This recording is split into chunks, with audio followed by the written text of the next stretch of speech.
trapped me upstairs. Then he raped me, beat me, pounded me on the head, told me he was going to kill me, cracked my neck.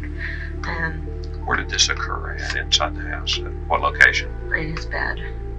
Okay, in his bed. On May 17, 1998, in Tulsa, Oklahoma, April Wilkens shot and killed her ex-fiancé, Terry Carlton, a man with a long, documented history of raping, beating, and stalking her.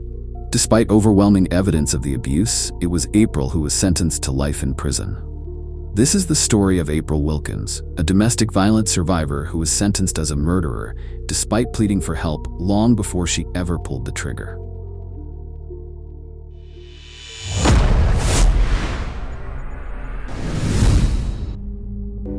But I don't understand what drives you to the point where, like you said, you want to strangle the living shit out of me. Well, if you're interested, I'll tell you. If you do things that you know will piss me off. April Wilkens was not silent. She was not passive. She did everything women are told to do when they're being abused. She spoke up, she filed police reports, she went to hospitals, she documented her injuries, and still, nothing stopped him. Terry Carlton, her ex-fiancé, was no mystery to the people around him. He was violent, aggressive, and terrifying, a meth addict with a powerful last name. His father, Gene Carlton, was a well-connected Tulsa oil executive. That kind of influence created an invisible shield. The rules didn't seem to apply to Terry. His record of abuse wasn't whispered. It was shouted in paperwork, in hospital visits, in frantic voicemails and journal entries. And still no one acted. Her friends saw the bruises. Her coworkers saw the fear. Everyone close to her understood that this was not a messy breakup. This was a slow unraveling of a woman hunted by someone with power, drugs, and a history of violence. April was a woman on the edge of collapse, emotionally, physically, spiritually, all while screaming into a void that never answered. The threat was real. The warning signs were everywhere. But the system didn't just ignore them. It buried them. And Terry Carlton knew that. He knew how much control he had. He knew what his last name could buy him. It was the night of May 17, 1998. A date April Wilkens would relive in her mind for decades to come. That evening, Terry Carlton showed up again. He wasn't supposed to be there. She had ended it. She had tried every exit. But breakups didn't exist in Terry's world, only punishments. He forced his way into her father's house where April was staying temporarily. He was high, tweaking on meth, unbalanced, ranting, and he was holding her hostage in plain sight. What followed was a stretch of hours blurred by trauma and survival. Terry berated her, threatened her, physically assaulted her. He raped her again. He told her if she ever tried to call the police, he'd kill her, and not just her, but her family too. April was no longer a woman just trying to get away. She was a hostage trapped in a suburban home, with no one to call and nowhere to go. He took her car keys and tampered with her phone line. She had no way out. She believed he would kill her that night, and maybe that's exactly what he intended. Somewhere around midnight, Terry left the room for a moment. April saw her chance. In a desperate rush of adrenaline and fear, she found a revolver in her father's drawer, a .38 caliber pistol. Not for vengeance, not out of rage. This was about staying alive. When Terry returned and lunged toward her again, April pulled the trigger. She fired multiple shots. She doesn't remember how many, just that the nightmare had finally stopped. Terry collapsed, dead. For the first time in years, the threat was over, but the silence that followed didn't feel like peace. It felt like doom. April didn't run. She didn't hide. She waited for the police. She called 911 herself. She didn't sob or scream. She steadied herself. Her hands trembled, but her voice didn't. She called 911. She told them what happened. She said he attacked. She defended herself. She said she feared for her life. After he had raped me, his intention, so he said, was to kill me. I took the gun out of the nightstand and I put it in my back pocket, back here. And really, when I took it, my intentions were not to shoot him. It was to protect myself, basically, fighting for my life. He was coming at me with what he had. He was bigger and stronger, and he was, had he gotten the gun away from me, he would have killed me. Officers arrived and handcuffed her, not as a victim, but as the suspected of homicide. When they led her outside, April looked back at the house that held her terror and felt the crushing weight of what just happened. In that moment, April Wilkens became a criminal in the eyes of the law, but she felt only one thing: relief that the nightmare was over. April Wilkens was arrested that night and booked into the Tulsa County Jail, barefoot and blood-streaked, her hands still trembling from the shock. The charge? First-degree murder. But what followed was not a fair accounting of what led to the fatal shooting. It was a trial that erased the years of violence, coercion, and terror she had endured. Her defense attorney expected a clear path to self-defense. After all, April had a documented history of domestic abuse. Police reports, medical records, witness statements, even a rape exam shortly before the killing. She had filed multiple protective orders against Terry Carlton. She had sought help from family, friends, therapists, even law enforcement. But each time the system failed to intervene. Now, it would fail her again. In court, the prosecution painted a chillingly different story. They called April manipulative, controlling, even vengeful. They argued that she had lured Terry to the house, intending to kill him. That she wanted revenge for their failed engagement, not protection from abuse. The fact that he broke into the home? Overlooked. The rape barred from court. The decades of abuse? Deemed irrelevant by the judge. Most damningly, April's legal team was not allowed to tell the jury about the long history of violence she suffered at Terry's hands.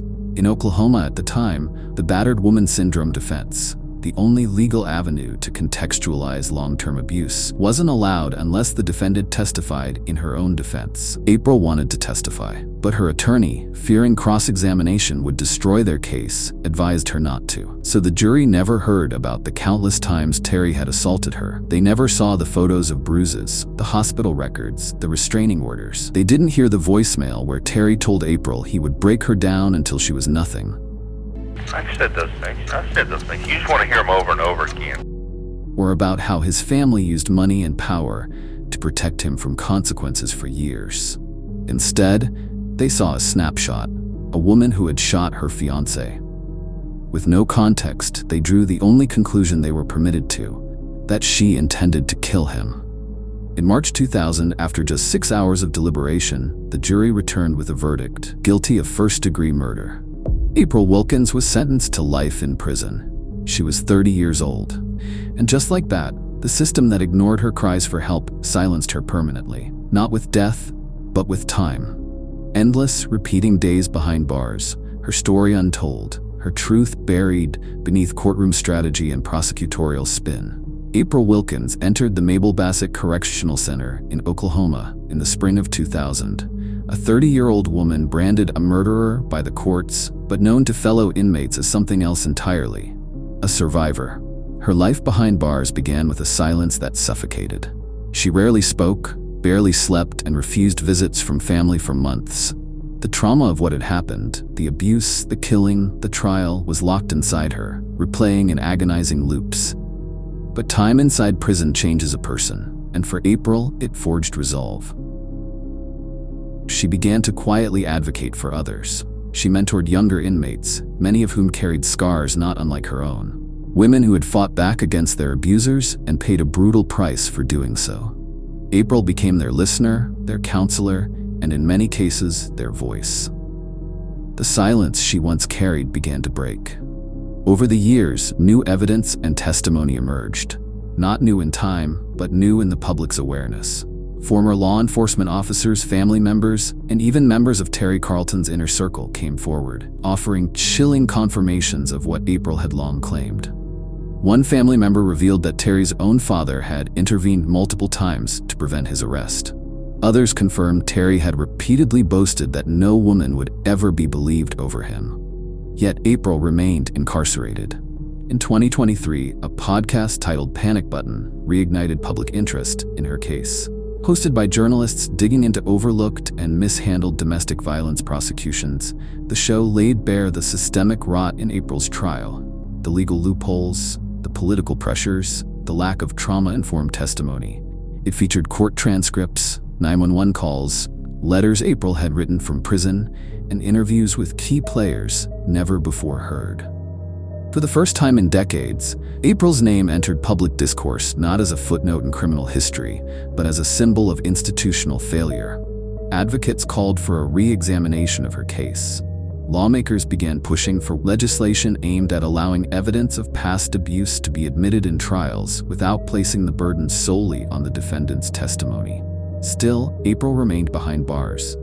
Every parole hearing has ended in denial. She has expressed remorse for taking Terry Carlton's life, not because she believes she was wrong to defend herself, but because she wishes someone, somewhere, had stopped the violence before it ever escalated to that fatal night. April's story is one of survival, but also of injustice prolonged. Each day in prison is a reminder not just of what she did, but of what was done to her, and how the system failed to tell the full story. April's case didn't just expose the cracks in the system, it turned a spotlight on the entire structure. As more people learned the full breadth of her story, the question echoed louder. How could a woman with dozens of documented reports, visible injuries, and a history of pleading for protection be convicted of murder without her abuse even being presented to the jury? At the center of the storm stood Oklahoma's battered woman syndrome defense, or lack thereof. While other states allowed survivors to present expert testimony on the psychological impact of long-term abuse, Oklahoma maintained strict limitations.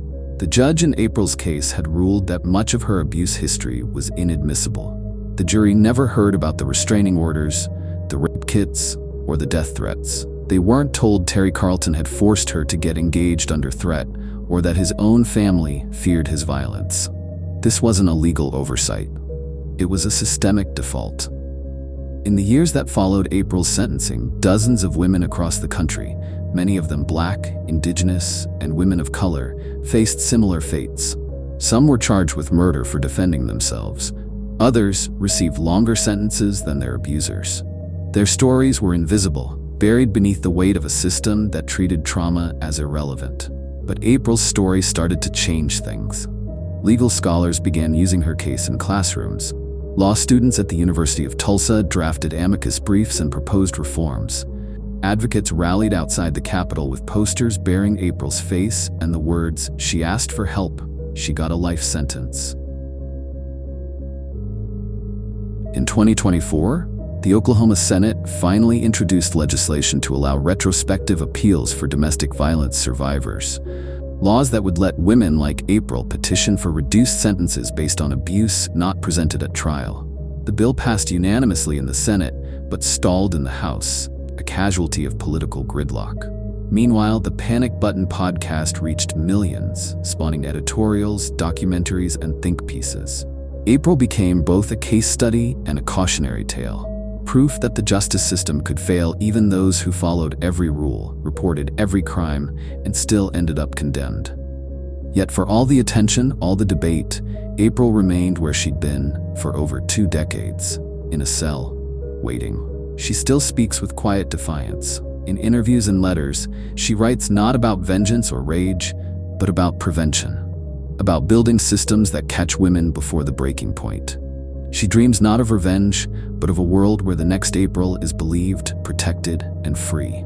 Her fight isn't just for her freedom. It's for a future in which survivors never have to choose between death and prison. April Wilkens is not just an inmate number, not just a case file or a headline in a true crime podcast. She is a daughter, a sister, a woman who begged for help and was ignored until survival became a crime. Her story is a brutal reminder. When systems fail to protect the vulnerable, those same systems often punish them for trying to survive.